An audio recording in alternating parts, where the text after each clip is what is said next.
24-hour party people. It is I, Tim the Brand Weaver, and you are listening to Branding for Breweries, the live show and podcast that brings as much gosh darn value to your wonderful ears as possible. We're here pulling the experts from far and wide to help your brewery thrive, survive and thrive, and get out there and be the very best that you can be, selling tons and tons of that glorious liquid that you create so very proudly. And as always, today is no exception. I am joined by the incredibly talented, incredibly attractive, incredibly has more hair than I do, Mr. Warren Bondy from Beer Marketeers. And now don't panic. We're not going to be talking to you about just posting on Instagram and sending out an email newsletter. We can do that till the cows come home and you're probably sick of it. But what Warren is fantastic at is helping you guys and girls get your ducks in the row. Get organized before you then go out and make those next steps and really start pushing the right messaging in the right places. So as always, friends, family, gentlemen, countrymen, whoever you are, put your hands together in a digital format for Mr. Warren Bundy. Warren! Hello. Well, thank you. Hey, man. How's it going, Warren? You good, buddy? It's going great. I got a handsome compliment this early on my end, so I'm feeling good today, confident now. Hey, I've got to big my guests up. I've got to make them feel comfortable and welcome, so they give me all the juicy goss during the conversations, man. Warren, as people can probably hear from your accent, you're not from the UK. So before we get diving into how the listeners and watchers of this show can really get organized, would you mind giving them a little bit of an overview about yourself and Beer Marketeers so they know why they should tune in for the next 40 minutes or so? Absolutely. Yeah. So, you're right. I'm from New Orleans, Louisiana. Been in the beer industry now for about 12 years. Started in distribution, worked chain distribution side here in the U.S. and then on-premise, so sold to bars and restaurants. Did beer, wine, and liquor sales then. I was in tech marketing during that time as well as moonlighting, kind of double dipping on both sides. I had started this little marketing business in college, and then while I was moonlighting, I said, I really don't think that distribution is the place that I want to be forever. And I met my now business partner in Beer Marketeers, and he was a designer by schooling and by trade. And so we started working together. And then from there, we grew the company throughout the country. We went from the 2 of us to almost 20 of us throughout the U.S. And now we're just beer marketeers, we're wine marketeers, we're whiskey marketeers, and we're even weed marketeers sometimes. Dude, okay, well, you can market the weed in your end of the woods. Over here in the UK, that's still a no-no, my man. That's fair. That's totally fair. So, like you say, there's 20 of you now. You guys are working with like loads of breweries, different sizes and stuff. But let's get stuck into this, man. Where do you see these breweries time and time again falling down? What are they getting wrong? Sure. Yeah. Well, man, it's always so surprising that sometimes we'll get these breweries that are in the bigger or medium-sized realm of the industry in here, and this 30,000 barrel to 50,000 or plus barrels a year, company, and we come in as their marketing team, or they're interviewing us. We're talking about structure and organization. They have none.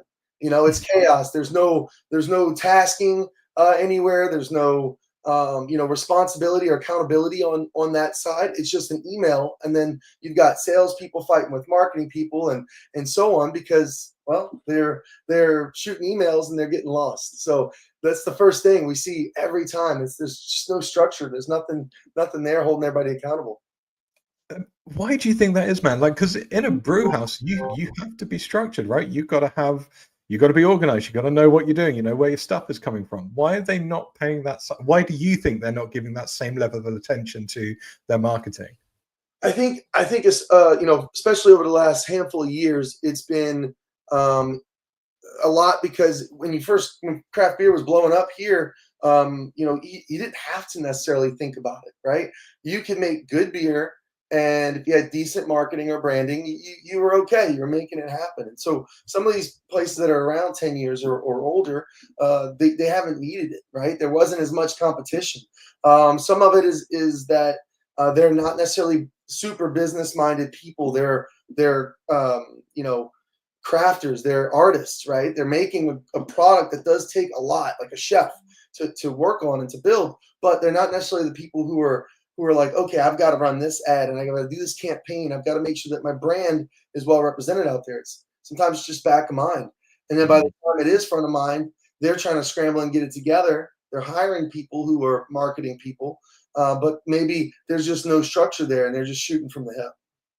Yeah, and man, that's got to be a challenge, because I think for people such as yourself and me, it's what we do day in, day out. We live and breathe this stuff, and so it's just so obvious.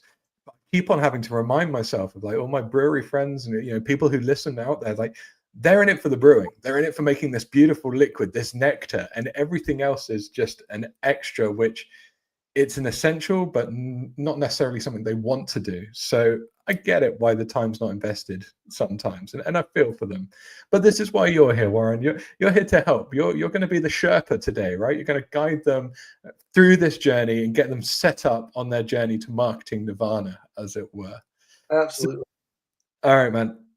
Before we get stuck in, actually, it's very wise to say there are comments available. If anyone wants to put a question into the feed, please do. Warren will try and answer as and when he can. And even Henry has dropped a message in here. And Henry, we'll pick up some questions at the end of this chat. So, you know, we'll go through the flow and then we'll, you know, rattle through all the questions, as many as possible at the end.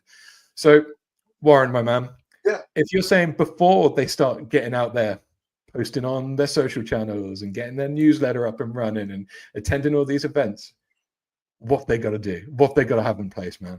Yeah. So structure, that's the easiest thing to say right there. Structure, get some kind of organization going. I don't care, you know, we always preach a certain, you know, platform just because it's easy to use, but at the end of the day, our number one thing that I try to talk about, tell people is get yourself organized in a structural way so that you can look at it from big picture as an owner, as a, you know, an investor, whatever it might be, and see where your staff or your team, if it's just you and one other person, that's okay still too, right?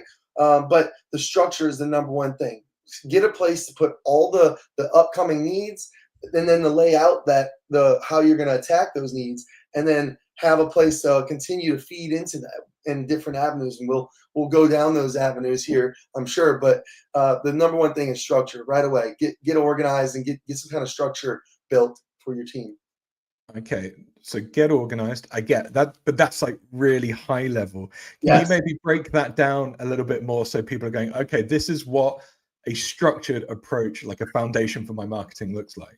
100%. Yeah. So for us, we'll use a platform like called Asana, right?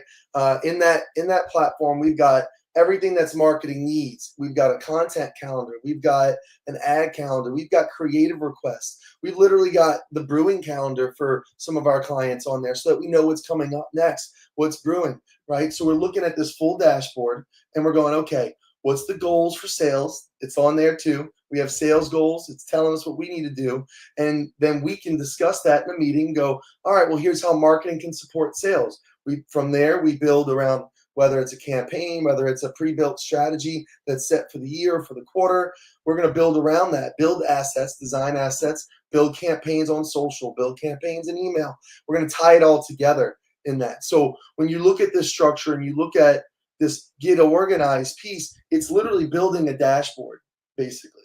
Build this dashboard where you can input everything that you believe that you need to focus on for the next quarter, for the next year, for the next 2 years. Put it all in here, and then start deciphering it into different categories, or in Asana, for example, different projects. You know, like I said, a social calendar, an ad calendar, you know, an email marketing calendar, a creative request folder. I mean, all of these things can be really beneficial for you because at the end of the day, for example, if you need, you know, multiple different kinds of signage for the sales team, they need them with different logos for different accounts. You put that request in, you put a logo on that request, then your design team can turn around and produce that POS, that point of sale for someone.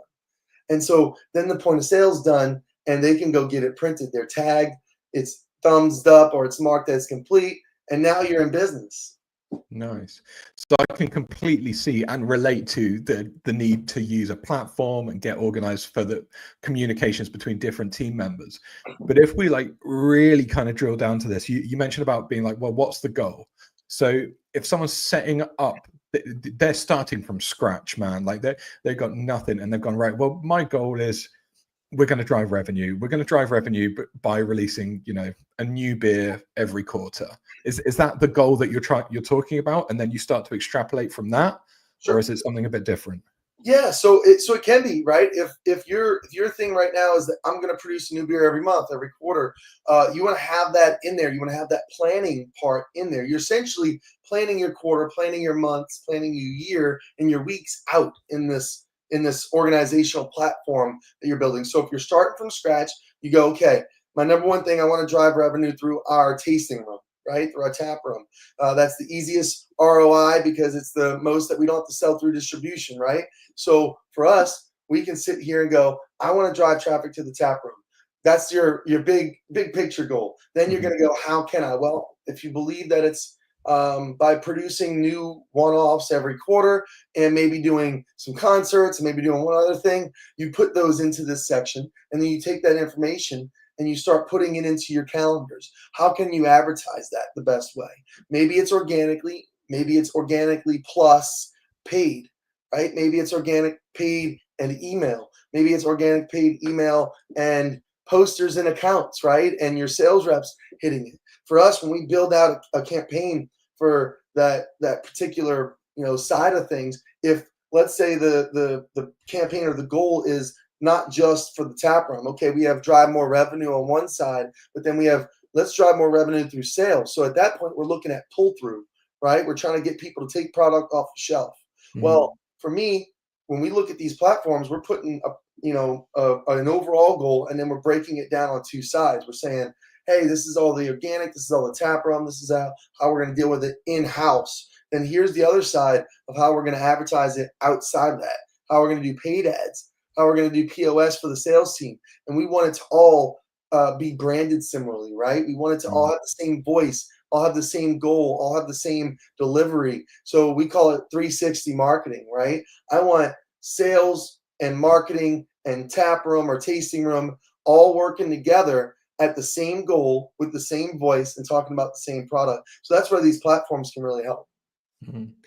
I mean, it makes a lot of sense, man. I'm aligned with it, but I can't help but think we're going to have people listening going, sure, dude, that sounds like a lot of work. Like, this is a lot to get right. And also, where do you see, like, where's the line between like a brewery of maybe, 4 or 5 people strong? You can probably get to this point versus this is when you need to call in some external help or get another hire in, because I think you can get to a level where it's like, yeah, we want to sell more beer, or we want to increase footfall in the tap room, but they may not know how to do it effectively. So where's the bit that you go, guys, you get this sorted, and then a team like mine would come in and help with the rest? Yeah, sure. So I think the best answer to that usually is when you feel like you've maxed out the team that you have, right? When the marketing person that you are working with that's on your team, or the person who's in charge of marketing, maybe it's you because you're doing 7 jobs, right? Where you feel like you're maxed out and you're not getting enough of the information that you and your 2 other teammates are talking about putting into the world. Maybe you're not getting it out there enough. Maybe you're not delivering enough. Maybe your growth isn't where you want it to be. There's a lot of factors that go into when. A lot of times for us, it's when you feel like you've stretched out the team that you have and you go, okay, this is kind of our max of our expertise. Sometimes that's when you realize you have to start doing paid ads. Maybe you've never done paid ads, right? But the big thing about getting organized that I'd love to mention here is that that's where you actually see what you're missing. This is the whole goal of getting organized. Why we tell people get organized first, because right now a lot of people come to us and they go, I need marketing help, I need branding help, I need this. Okay, well where? What's missing? So we typically come in and we're diagnosing what's missing rather than being able to look at something and go, okay, I see that you've been doing really well organically. I see that you're consistent on your emails. We can clean those up design-wise a little bit, make them look a little prettier, right? You're getting those out, but you're not doing anything paid. Your sales and your marketing team don't like each other. They're fighting all the time. We can see those gaps. So what I would say is that when you build out something, even if it's a small team of a few people, you're going to go and look at every aspect of your business and you're going to go sales, marketing, tasting room, all of that, and you're going to see what you're doing, what your teammates are doing, and then what is just kind of floating in the ether, right? Mm. What's out there? Who's not getting something done? That's when you know, okay, either I'm going to have to suck it up and we're going to have to team up and do it ourselves, or I might have to hire somebody, whether that's in-house or that's someone like us. That's up to you, right? At the end of the day, we just advise that you do make that hire of that person who is better at that than you are. Mm. That's what I was taught a long time ago, and I stay consistent to that. It makes perfect sense, man. And I suppose the question that I've got that leads on from that is, like, anyone, a lot of people could jump onto Chat GPT and say, like, give me a marketing plan for the launch of this or to drive revenue, and it could give you like a 25 tick box checklist of all the different ways to market that and what you should be doing. And they could put that into, like you say, Asana or another platform, and we'll talk about that in a bit. But how do they know which ones are the right ones to be investing their time in? Because if they go, yeah, we've got someone who does marketing for 2 days, 2.5 days a week, so we want to make sure we're using their time right before then, like, dealing with the next batch of things that we need to do. Sure, sure, yeah. So kind of managing the people side of things, right? Yeah, Uh, and prioritizing what's the right stuff to do first. yeah, yeah, 100%. So in these platforms, a lot of times there are different ways to actually tag them and prioritize them, right? So we always look at that's where you go and you list everything. It's kind of like a brain dump, right? You brain dump all the marketing, all the sales, all the things that you know that you want to get done right here in this, marketing needs section is what we label it a lot of times in Asana in there. And you put dates if there's dates associated with it, so because that can help you prioritize too. Mhm. But then the other side of it, if there's not necessarily dates, you're looking at what's going to make a faster impact, and then we're also looking at what's the low-hanging fruit that you can knock out right away. Clean that up, right? Clean the easy stuff up really quick. That should take you a day or two a lot of times. Look at that, clean up what you can clean up, and then go, all right, now there's these 6 big items that I really want to hit. I know that I need to focus on a new strategy for the year. I know that I need to build 3 campaigns for 3 different quarters that are focused on these 3 products. Okay, well, that's where you start prioritizing in order of when you need them by, and then what you're missing from those. But again, that's where you have this here, so you can start organizing them into place. You can say, okay, I have my strategy down. I worked with Tim. He's got me, this big plan ready to go. And I just need to go ahead and start building campaigns around this overarching strategy. So I'm going to start with Q1. I'm going to start with Q2. I'm going to start with Q3, wherever you're at. Sometimes people start too late. A lot of times you need to start way earlier, but that's a whole other conversation. So I would always say prioritize where you feel the most return you're going to get from that. So when you're working with a teammate, you have somebody 2 days a week, and you know that that's their skill set. You go, okay, well, hey, we can handle organic posting. We can handle this. I need you to focus on helping me develop this strategy or this campaign and the materials that are going to be in this campaign for Q1. Please focus on that right now. But again, without having it laid out in front of you, I can almost guarantee you that you don't know that that's your number one focus. You know that you have 7 number one focuses in front of you. Yeah, I was just thinking that, right? Think about the alternative, which is where these conversations are going on in email back and forth, and there's like a new priority every day. At least by having a system somewhere where it all goes in, there's actually the sense of being kind of more, bless you, more independent. Like, so if you've got someone who's rocking 2.5 days a week and you've been able to give them 2 days worth of work, if they're proactive, they're going to jump in and they're going to be able to know what else they're working on without having to knock on your office door and be like, I finished that. What do I do now? Like, it gives more agency and actually takes a bit of weight off of the owner's shoulders, I should imagine. Does that happen? That's the goal, right? Is that you as an owner, as the leader, as the head of marketing, if you want to say, if you're just hiring a couple people under you, that's the goal of these platforms. You're putting in this information with your other high level team management side, and you're going, okay, I now know what needs to get done. Let me start delegating. You can assign it to somebody, and you can check that task list from an overarching standpoint. You can go and look at that platform, see what's getting done, review what's getting done, approve it if it needs approval, make notes and comments if it's not ready yet. You're there. You're looking at it from an up top view, which I think that's why we really like telling people to build these platforms, is that so many business owners, it's very easy, and I'm sure I've done it. I'm sure you've done it over years building your business. It's very easy to get just like tuned in. I'm focused in on this thing, and to forget the big picture and forget how that big picture should be working. Where these platforms really help a lot of people is that ownership, that high level person is now looking at the big picture. So if you do still have to go and knock that individual task out, you still can take a step back, sit back and kind of look through your tasks, look through what's going on in the world, make sure that they're doing this, you're doing this, right? So the idea there is that you're now looking at it and you're being reminded, hey, don't forget about the other auxiliary items that need to get done. Yeah, I get that. And so obviously we talk about this system, or this process or procedure in place. And you mentioned Asana earlier on. For those people who maybe are worried that you're talking about Asana and there's like this hundreds of thousands of dollars to implement, and what other options are there? Because these are like project management tools, aren't they? Right? For someone who's worked in business, it's a project management tool. There are others out there, but beyond Asana, what else could people do if they're really like money conscious? I mean, is Asana free or is it? Yeah. So Asana is free on the entry level side of it. It's free, and then it's per seat. It's like $10 a seat. So a lot of times you don't have a huge organization in Asana. A lot of times you want the people who need to be in there. So heads of departments. If you got that big of a company, if it's only 3-4 owners, you're talking like $40 a month, right? $45 a month, something to that effect. Maybe $55 a month. So you're not talking an expensive fee, and that's for the next level of it. And for these extras that you want to get that can allow you to do some really fun automated features in Asana. If you want it to be free, you just do the free version.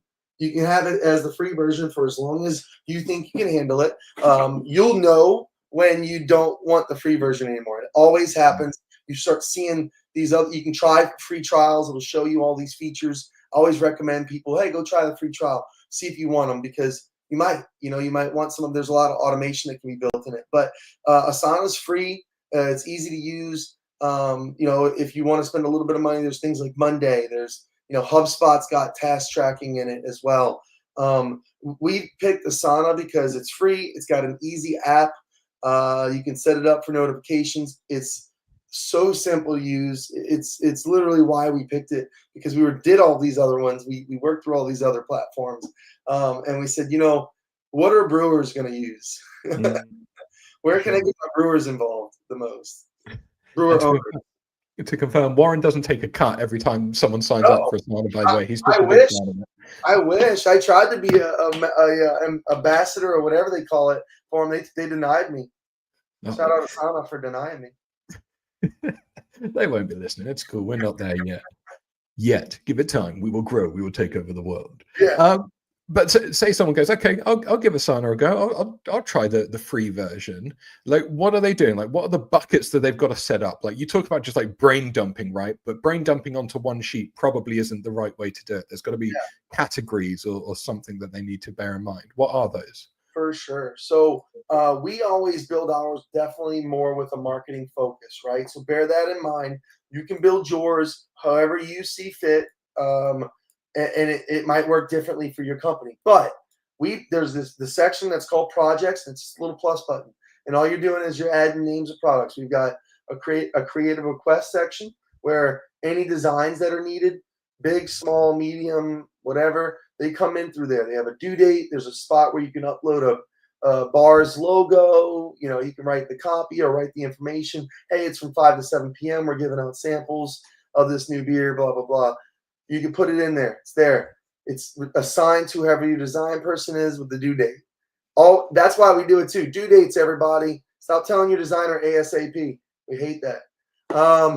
But you put, creative requests. You've got marketing needs. That's our general dump. That's our general anything marketing related events. Your small little party, a small event coming up at a bar. trivia nights that you've now scheduled weekly, whatever music that's going to be on the calendar, you can put it all in there. From there, we build a social calendar section, and in Asana, you can create different layouts. You can create a calendar layout, you can create a list layout. So there's a lot of fun layouts that you can use. You build a social calendar. It's a calendar layout. It tells you Monday, Tuesday, Wednesday, Friday through the weekend, right? Sometimes we've done it where it's very detailed in each little task. There's a photo and copy written. Sometimes it's just, especially when you're on your own, you're doing it yourself, it's a title to remind you that's your post. And then it's a little bit of copy, or maybe it's an image. But if anything, you're building this out 3 weeks in advance, so it's a reminder for you to go get that content well before that day. So we're building this out in advance. Then there's an ad calendar side. You can build your ads in there. You can say when they start, when they end, ad budgets for each ad. What's the focus and the goal on them. Put it all in this one little task, and mark it, task dated, somebody. Email, same thing. If there's other needs in there, maybe there's a media outreach section that you're working on PR. Cool. You've got all your PR lists in there, who you've reached out to, and the status that they're at that point, where they are. Are they, cold? Are they hot? You can mark all this with different colors. So, I say my number one's creative requests, marketing needs, and some kind of digital calendar. And from there, you can build out your other ones. So then, that makes a lot of sense. So say we've got the digital calendar set up, and it's a trivia night. Let's use that as an example for the event. Sure. Then is it you click on that, and within trivia night, you got to do 3 social posts, and they're on this date. You got to include it on this newsletter. How do you kind of cross-reference that back to your marketing needs and wants? Is it all connected, or are you expected to remember it's in different places? No. So let's say trivia is in marketing needs, right? You'll have trivia night, and then within trivia night, it'll say, maybe it's got the next 2 themes of trivia. Maybe one's Friends themed, and one's, Dungeons and Dragons, whatever. You've got 2 themes coming up. That's in marketing needs, and they've got dates next to them. So then in the calendar on the social side, you go plan your post out to promote those events. So if let's say 2 Tuesdays from now is trivia, that's Dungeons and Dragons, you might have 3 posts leading up to that trivia night, right? That's where you're putting it in the social calendar.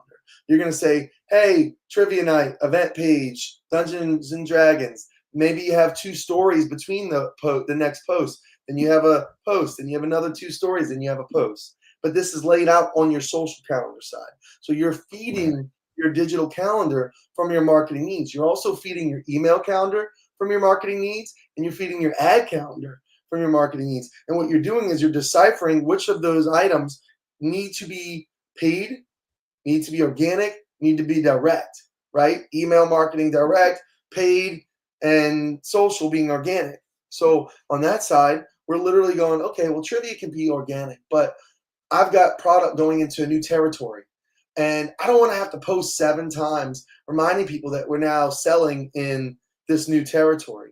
I'm going to post it maybe once, but I'm going to run ads in the background for 2.5 weeks telling people, hey, we're now available in this territory. Click this link to see our beer finder, and you'll know what stores are going to have our product.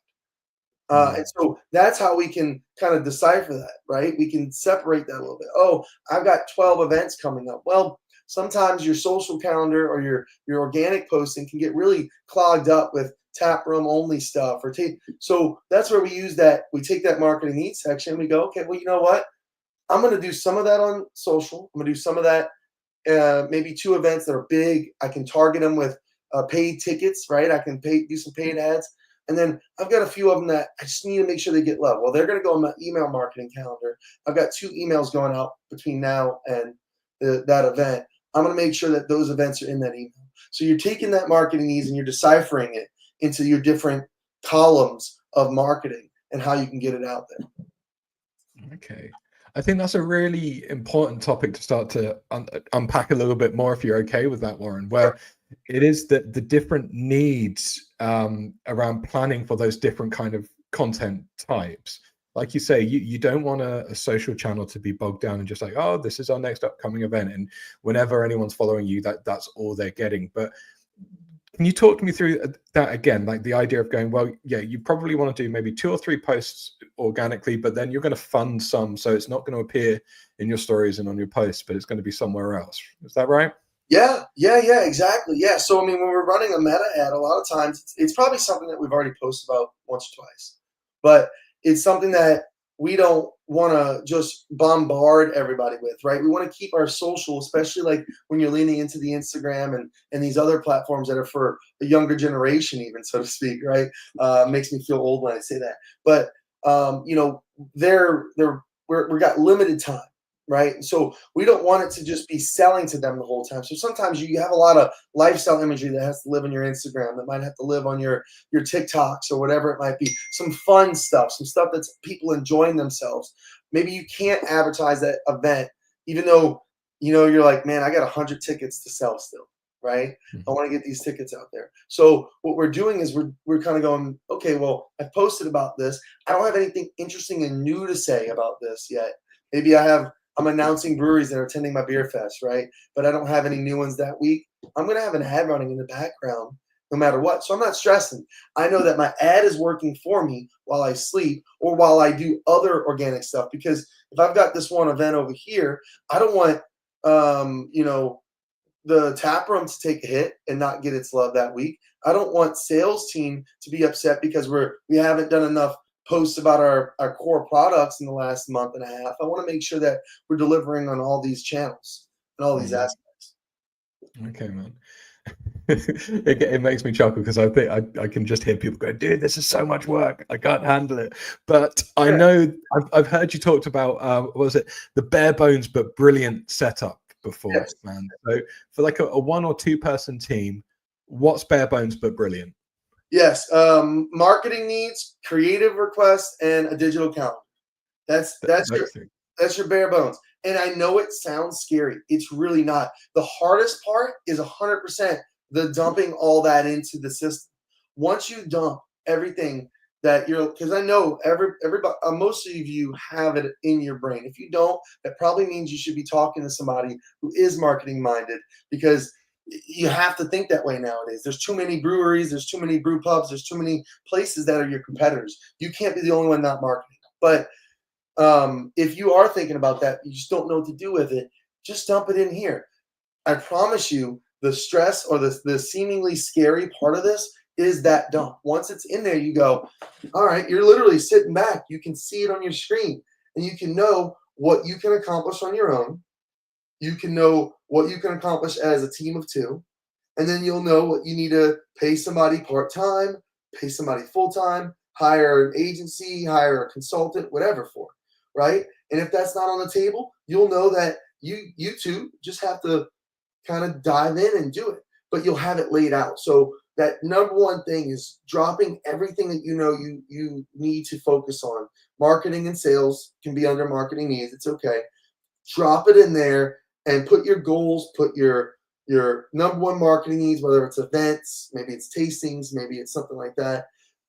Put that in there. Maybe it's that you're in a new market. Put that on there. And then you'll know what you need to do from there because then you can start separating it. It's really not as much work as it seems. Don't be afraid of the dump is what Warren is saying right now, people. It also, I will say this too, it also, in a good and a bad way, it makes you realize that maybe you can't do it all on your own. I hate to say that. I think in this industry, it's a bunch of DIYers, right? We got a lot of people who have been homebrewers for years. I can do all of it. I'm smart. I'm not saying you're not smart. I'm saying that you should hire people to help you because you can't do it on your own. Especially as you grow, you won't be able to do it on your own. You can do it on your own, but when you can't, you'll know. It's quick. Yeah, the signs are there, and I suppose it's okay if they don't get it all on there in the first go. Because what do you reckon? Like they should check in every week and be like, okay, what else have we realized? Or at the end of the day, just give yourself 10 minutes to go in and update that board and add anything else that has sprung to mind. Yeah. So I live with Asana open on my computer. It's there all day, every day. It's on my app on my phone. So here's the fun part: if you have it up and you say, okay, I got admin day before I have to go make beer. I got an admin day. I'm going to hop on Asana. I'm going to go through my tasks. I'm going to complete the ones that I completed. I'm going to put due dates or priorities on the ones that I think I need to knock out this week. I'm going to put secondary priorities on the ones that I can push to next week, and so on. So I'm going to categorize them with colors if you want, prioritize them, and say, okay, I only got to knock out these 3 tasks this week. And I got to do a photo shoot to get 5 photos for 5 different posts for the next 2 weeks. I've got to do this. Cool. I'm going to go knock them out. I think that if you can take that time, that admin day, and do that, and then you got to go brew and then check back in on your thing later on in the week for another hour, you'll be fine. You don't really need, the largest part is that dump. Once you're done there, it's really continuing to add more and clean it up. Once you add and you do this dump, and then once you build, let's say, your social calendar, again, when I say build your social calendar, I say put a word or 2 words that might remind you about that post for the next 3 weeks. Put different ones that you know need to get done based off of your marketing needs for the next 2 to 3 weeks. You'll then go, okay, I know that now I need to get the photographer in house, or I need to do my photos. You'll know that I need to get 4 beer labels designed because I have those beers coming up in the next 3 or 4 weeks. And I need to make sure that I have, T-shirts, whatever, right, available. So I need to hit my T-shirt guy. So you're taking that information and you're going, okay, let me make sure that I've got T-shirt guy, email shot to him. Good, let's go. Labels are done. I sent them off for print. Cool. Now I'm building my posts and I'm there. And you can put it as little reminders. You don't have to write out the post every time. Sometimes it's easier for people to go, oh, let me check Asana today. And this is where owners will really appreciate it, I think. It's on the phone, right? So I go, what's today? My task for today. Oh, yeah, that's right. Let me check my content calendar. Man, yeah, you're right. I got a story and I've got a post I got to do. I've already got the image that I took yesterday or last week. Hopefully it's last week. Maybe it was today, whatever. But you've already got it there. Let me take, 10 minutes, type up this post, post it. Let me add this story, right? Take it out there. Once you get good at it, you can write the copy in each post. And then all you're doing is copy and pasting, saving the photo, pressing the post button, and going to work. And you're ready to go. And I'm guessing, like, people don't have to reinvent the wheel every time. If you've got like a structure to this is a product launch, and these are what the same 10 things we have to do every time a beer comes out, there's kind of like a copy and paste approach to that, right? Absolutely. Yeah. We literally have full structures that are standard or what was the stationary in a project. Sometimes it might be product launch project. And in that project, it'll have the product launch that's coming up, and it'll have every phase. It'll be planning. It'll be, preparing materials. It'll be, preparing calendar. It'll be launch, push, team meetings in that, whatever. All that's there. So you're just looking at that's for that bigger picture, right? Where you do have the team helping you, and so you can build these there. If you're looking at it and you're the small team and you're trying to have these built in there, you can put the same things in place. You can say, hey, this is the types of posts that I want to do. You can say, this is the imagery that I need to have. You can even drop a folder that has all your photos that your photographer took. It's a link through Google Drive or whatever. You click it, where your photos live. They can be right here on your phone under a task, right? So it can live there for you to easily do it. You don't have to do your posts in here. I want to say that real quick. Some people love using third-party softwares to plan and auto post. And I personally don't love third-party softwares. It's not my thing for the auto posting side. We like to do a lot more manual work. But if let's say you're using Meta's tools and you're pre-planning, that's okay. You can take this info, start plugging it in there with your copy and stuff, but you already have this planned out, this bullet point, so to speak, that's on a date and 3 words that say, trivia night, Dungeons and Dragons. You're like, that's right, that's next week. I got a post on that. And then you get on Meta and you plan your post, you write it up, you put your image on, and you're good to go. You can set it to post for later. So I just wanted to make sure I mentioned that. Good shout. I guess like loads of people just be like, I want to see an example of this. I want to see how this is set out, which might not be possible to do. But can you point the listeners and watchers of this in the direction of someone who might be really reaping the benefits of this? Like you might not see what's going on in the back end, but if you check out their socials and their comms, they've got it on lock. It's really, really organized. Yeah, let's see. Here we go. Let me pull up a good one or two here. Some of the better ones I would say would be there's a company, Oliphant Brewing, that benefits from it. Underberg America benefits from it pretty well. And then I would say that these big brands, if I had to pick a brand that I can tell you right now that they're very organized. I don't know what platform they're using. I don't know what software they're using, but I can tell you that their organization level is probably peak. It would be Allagash out of Portland, Maine. They are the ideal social channels to look at. And based off of photography alone, I can tell you that they are planning way ahead. They are meaningful in their planning, and they are meaningful in their photography and their storytelling. So that's the big piece here, is that you might not be great at this right away just because you added marketing needs and a content calendar. You're going to start getting it cleaned up. Number one thing, you're going to start posting more frequently. Your numbers are going to go up because you're being consistent. Then you're going to go, okay, I got this. I'm feeling good. What can I improve on? Then you can slowly start to add those new things. Well, maybe I'll hire a photographer. I have a vision of where I want my brand to go. Or I worked with Tim, and now I know where my brand strategy needs to be. And I'm going to go ahead and get that content for that. And it's more meaningful now. These planning structures and this idea of strategy organization or structure for your marketing is that now you're freeing up time for you to do proper planning and meaningful conversating with your following and meaningful conversations with your people. So Allagash is my number one favorite one out there that does just a fantastic job with their storytelling. And I can tell you, I don't know what they're using, but they're using something. Dude.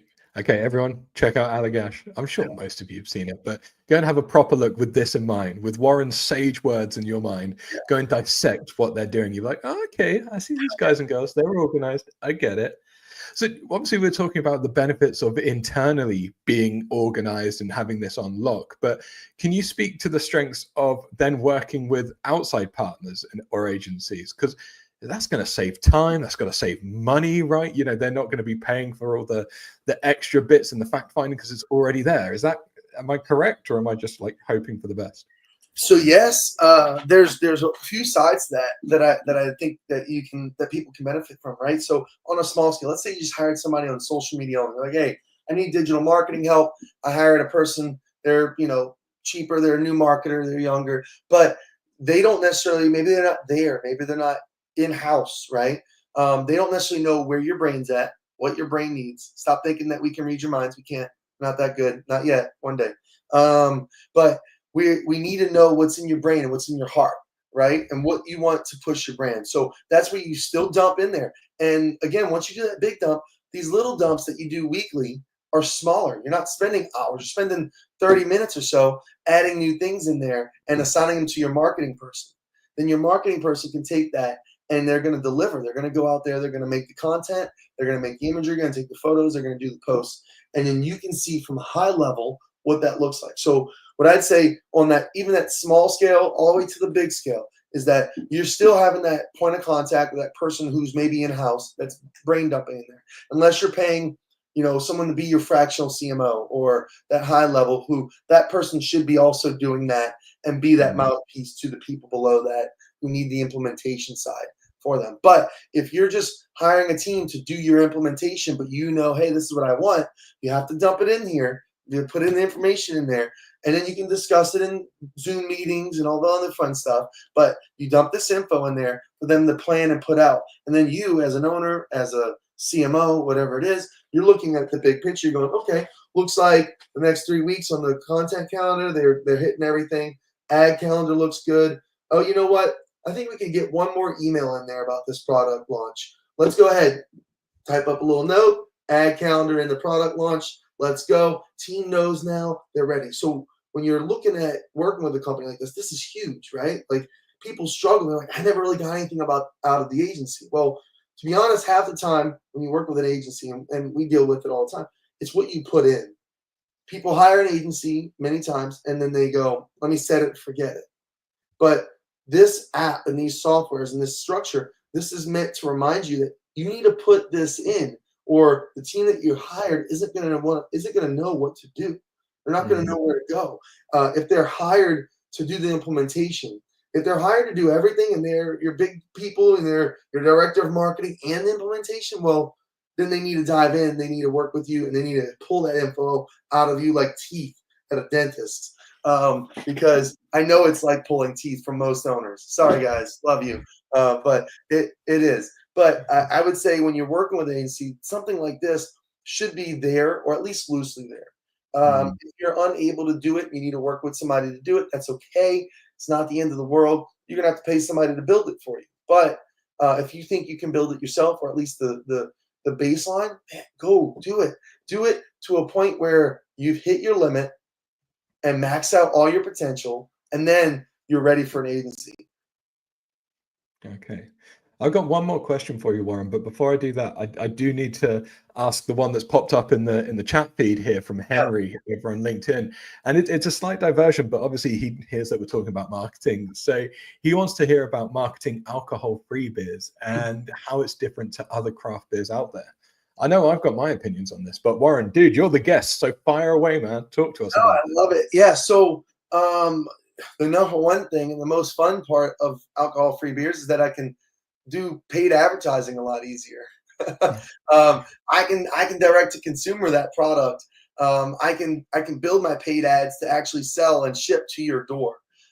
Whereas regular beer, we can't do that. We can't advertise that way. So the big thing right off the top of my head is like, hey, I need to get my ad calendar going because there's got to be easy stuff to do there. In terms of alcohol-free versus alcohol specifically, just in general marketing, really depends on the audience that you're going after. And I'm going to use a couple examples, right? One, Athletic, right? Huge non-alcoholic brand. Athletic Brewing is giant here in the States. Their number one thing is like fitness, like you're drinking this, you're a runner, that's their audience. My thing as an alcohol-free brand, I would immediately come in and go, who's your audience? Who are you talking to? Who's your goal? Because these people are talking the healthy fitness, I'm trying to think of the workouts, the hardcore workouts that people do. CrossFit or Hydrox. Yeah, Hydrox or what? Yeah. CrossFit. These people are advertising to those folks, right? But then there's other alcohol-free avenues. It can be people like me who have been in the industry for so long that I love a good alcohol-free beer. If it's good tasting product, I'm probably drinking a non-alcoholic beer when I'm out working. At least I'm going to zebra stripe, right? I'm going to drink one and then drink a regular beer and drink one and drink a regular beer so that I can maintain good consciousness and focus and conversation throughout a long night. And so what I would say is you need to figure out that audience. That's the number one thing that I think these alcohol-free brands need to really reel in. Sometimes they don't all have their audience. They just say, well, I'm an alcoholic-free brand. I'm marketing everybody who's sober or partial sober or potentially sober or sober-ish or trying to be sober. I think that you got to figure out what that looks like for you and really hone in on that market, right? Because there's so many avenues of alcohol-free, I think, that are different lifestyles of people that you can go, that's my lifestyle. I don't need to hit Athletics brand. I can't keep up with Athletic. They're, one of the multi-million-dollar company in the States now, and nobody's keeping up with Athletic money-wise. So don't try. Take your audience and focus in on who you are and why you're doing it. Because most NA brands that I've spoken to, I feel like they have a reason why. Why'd you decide to do this? What's in your heart? Of making this alcohol-free product. We build customer avatars a lot, and I'm sure you have a similar format that you send to a customer and say, hey, fill this out. Find one, talk to Tim, find one online, do whatever, fill out customer avatars, have your whole team do it. Everyone's going to be different, and then focus in on what avatars you want to focus on. Yeah, I was talking to a content creator here in the UK, a guy called Ben Gibbs, just last week, the week before. The show's going to drop in 2 weeks' time. depending on when you're listening to this now.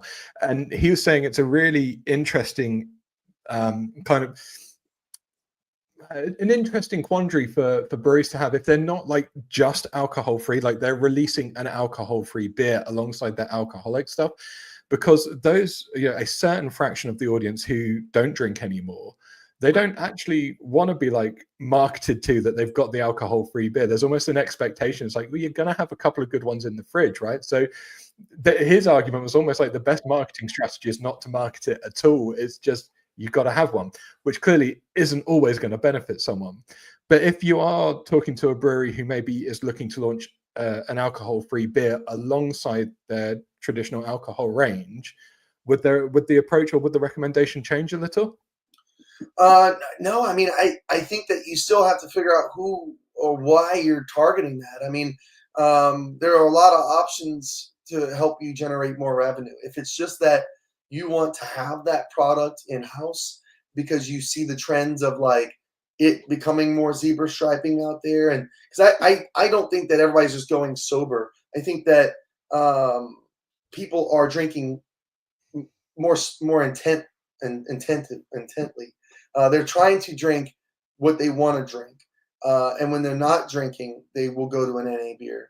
Or when they don't feel like drinking that night, they'll go to an NA beer. I don't think that everyone's going sober because the world's just not suddenly flipping a switch and going sober.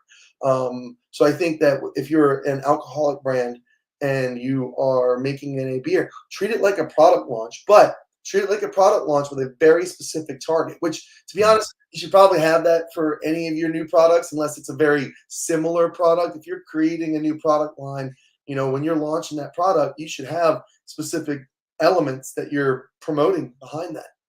You should have campaigns that you're running with that. You should have marketing that you're focused on with that, because I mean, that's part of product launching, right? 100%. All right, dude, let's put a bow on this bad boy, because this has been a fantastic conversation and I really, really value your time, man. Thank you so much. Yeah. But you're sat at a tap room, you sat at a bar, you sat next to a brewer, and it's like, oh, I got to jump in a cab in 2 minutes. Like, how would you condense everything we've talked about into those 2-minute takeaway advice for any brewer who's listening right now before they jump in that cab? Yes. Get organized right away. Do it as soon as possible. Get organized. I don't care how you get organized. Put it somewhere and get accountability. Organization and accountability. Have somebody in there with you, or have it make it where your due dates are accountability to yourself, right? But get organized, because at the end of the day, that's what you need. I promise. I mean, it's tough. When you're not organized, you don't know what you're missing and what you're failing at. Mm-hmm. Warren, man, thank you so much. If people love what you're talking about, if they want to pick your brains more and like kind of understand a little bit more about getting organized and getting that accountability in their lives, where can they find you in the team? Yeah. Beermarketeers.com. Right there is us. You can hit us up on there. There's a phone number. There's an email. Email me. I'm on LinkedIn, Warren Troy Bondi, I believe. Facebook the same way. I'm pretty easy to get in touch with. I am the info at Beer Marketeers email. There is no Warren at Beer Marketeers. It doesn't exist. It is only info. Amazing. Warren, again, thank you so much for your time today, buddy. Everyone who's listening, everyone who's tuned in or will be listening later on, you all rock. The brand weaver loves you. Stay awesome, people.